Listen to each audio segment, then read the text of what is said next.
মৌসুম পরিবর্তনের সাথে সাথে ঘোরে গ্রামীণ অর্থনীতির চাকা, আসে নতুন গতি।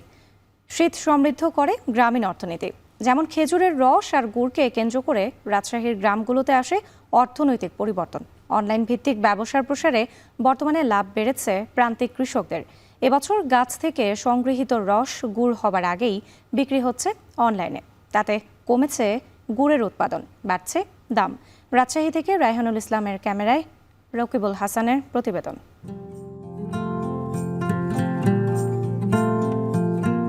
পৌষের গায়ে কুয়াশার চাদর, শীত বুড়ির নেমন্তন্নে তখনও ঘুম ভাঙেনি বানেশ্বর গ্রামের। বছরের এই সময়টাই প্রকৃতিতে শীতের উপকরণ থাকে ঐশ্বর্যে ভরা। সে ঐশ্বর্য আরো বাড়ায় খেজুরের রসে। তাই ভোর থেকেই স্বাদের অন্বেষণে গাছ থেকে গাছে চলে গাছিদের ব্যস্ততা। সুউচ্চ খেজুর গাছ থেকে সংগৃহীত বিন্দু বিন্দু রসে স্বাদের সিন্ধু বয়ে যায় গ্রাম থেকে নগরে।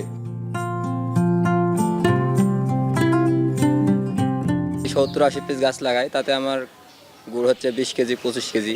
অগ্রহ মাস থেকে ফুল রস পাই, ফাল্গুন মাস পর্যন্ত গাছ লাগা।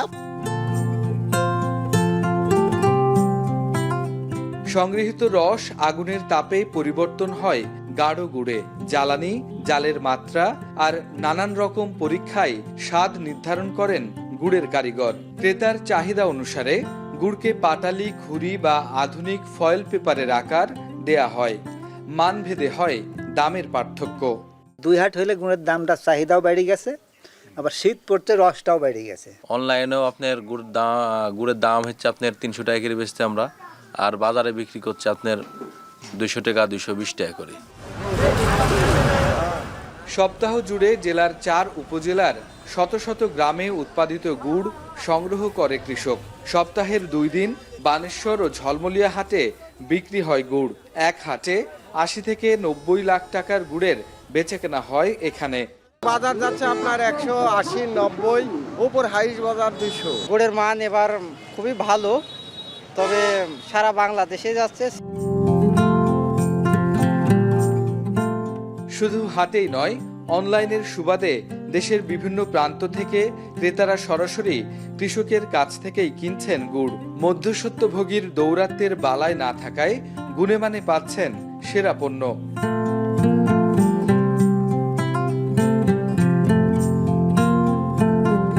অনলাইনের এই ব্যবসাগুলো যখন বাড়বে, B2B বাড়বে, বা অনলাইনে সরাসরি ক্রেতার থেকে উৎপাদনকারীর থেকে ক্রেতা নিতে পারবে, এটুকু সম্ভব করা, তখন কিন্তু দেখা যাচ্ছে যে লাভবান সবচেয়ে বেশি হবে উৎপাদনকারীরা। তবে গাছি ও গুড়ের কারিগররা বলছেন, এবছর অনলাইনে খেজুরের রসের বিক্রি বাড়ায় কমছে গুড়ের উৎপাদন। যারা গুড় নিচ্ছিল আমাদের কাছ থেকে, এর আগে ওরাই রসর এই বছর থেকে নেওয়া শুরু করেছে। বরফজাত করব, এটা যখন বরফ আকৃতি ধারণ করবে তখন আমরা আরেকটা কক্সিটে পার করে আবার বরফ দিব। পরিবহন সেক্টরটা একটু উন্নতর কারণে এটা সম্ভব হচ্ছে। মানুষ তো সহজে যেটা পাচ্ছে ওটাই সহজভাবে নিচ্ছে, তো চাহিদা বলতে গেলে চাহিদা প্রতি বছরই বাড়তেছে। রাজশাহী কৃষি সম্প্রসারণ অধিদপ্তর বলছে, জেলার 4 উপজেলায় খেজুর গাছের সংখ্যা প্রায় 6 লাখ। চলতি মৌসুমে যা থেকে এবছর প্রায় 9000 মেট্রিক টন খেজুরের গুড় উৎপাদনের আশা কৃষি বিভাগের। রাকিবুল হাসান, এখন, রাজশাহী।